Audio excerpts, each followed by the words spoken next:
दिल्ली के आसमान में कुतुब मीनार इंडिया के रिच और कॉम्प्लेक्स हिस्ट्री का एक शानदार निशान है। ये लाल बलुआ पत्थर और संगमरमर से बना हुआ मीनार बस एक खूबसूरत इमारत ही नहीं बल्कि कल्चरल फ्यूजन और आर्किटेक्चरल ब्रिलियंस का भी प्रतीक है। इसकी ऊंची मौजूदगी गुजरे जमाने की याद दिलाती है, एम्पायर्स और कॉन्क्वेस्ट्स, फेथ और आर्टिस्ट्री की कहानियां सुनाती है। कुतुब मीनार 72.5 मीटर यानी 238 फीट ऊंचा है, जो इसे दुनिया के सबसे ऊंचे ईंट के मीनारों में से एक बनाता है। ये अपने बेस से पीक तक ग्रेसफुली पतला होता जाता है। मीनार 5 अलग अलग मंजिलों में बंटा हुआ है। हर मंजिल पर एक बालकनी है। इसकी सतह पर कुरान की आयतें और नक्काशी इसे बनाने वाले कारीगरों की स्किल दिखाती है। कुतुब मीनार अकेली इमारत नहीं है, ये कुतुब कॉम्प्लेक्स का हिस्सा है जो एक यूनेस्को वर्ल्ड हेरिटेज साइट है।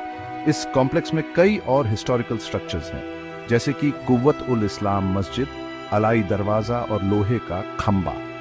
कॉम्प्लेक्स की हर स्ट्रक्चर की अपनी कहानी है, जो इस जगह के रिच हिस्ट्री में 4 चांद लगाती है।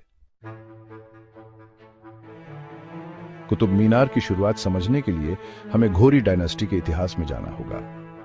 आज के अफगानिस्तान के घोर रीजन से निकले घोरी 12वीं सदी में पावरफुल बने। उन्होंने उत्तर भारत के पॉलिटिकल और कल्चरल लैंडस्केप को आकार देने में अहम भूमिका निभाई। घोरी अपनी मिलिट्री पावर के लिए जाने जाते थे। उन्होंने एक विशाल साम्राज्य बनाया जो पर्शिया से लेकर बंगाल तक फैला था। मुइज़ अद-दीन मोहम्मद गोरी, जिन्हें मोहम्मद गोरी के नाम से भी जाना जाता है, ने 1192 ईस्वी में दिल्ली पर कब्जा किया। ये दिल्ली में मुस्लिम रूल की शुरुआत थी और सदियों तक कल्चरल एक्सचेंज और आर्किटेक्चरल इनोवेशन की नींव रखी। घोरी कला और वास्तुकला के संरक्षक थे। उन्होंने अपने पूरे साम्राज्य में कई मस्जिदों, मीनारों और दूसरी इमारतों का निर्माण करवाया।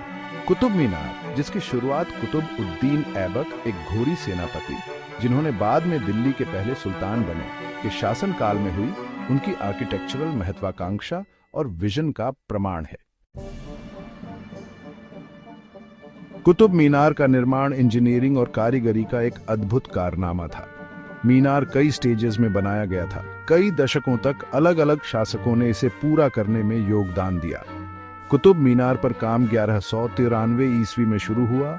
दिल्ली पर घोरी विजय के कुछ ही समय बाद मीनार मुख्य रूप से लाल बलुआ पत्थर से बनाया गया था। ये मटेरियल उस क्षेत्र में आसानी से मिल जाता था। बाद में स्ट्रक्चर में संगमरमर, एक महंगा और लग्जूरियस मटेरियल का इस्तेमाल हुआ। ये बढ़ती समृद्धि और मीनार की ग्रैंडियर को बढ़ाने की इच्छा को दर्शाता है। निर्माण प्रक्रिया में कुशल कारीगर और मजदूर शामिल थे। उन्होंने मीनार की सतह पर कुरान की आयतों और इंट्रिकेट डिजाइन्स को बड़ी बारीकी से उकेरा। आधुनिक तकनीक के बिना इतनी ऊंची और पतली स्ट्रक्चर का निर्माण उस समय की आर्किटेक्चरल इंजीनियरिटी के बारे में बहुत कुछ बताता है।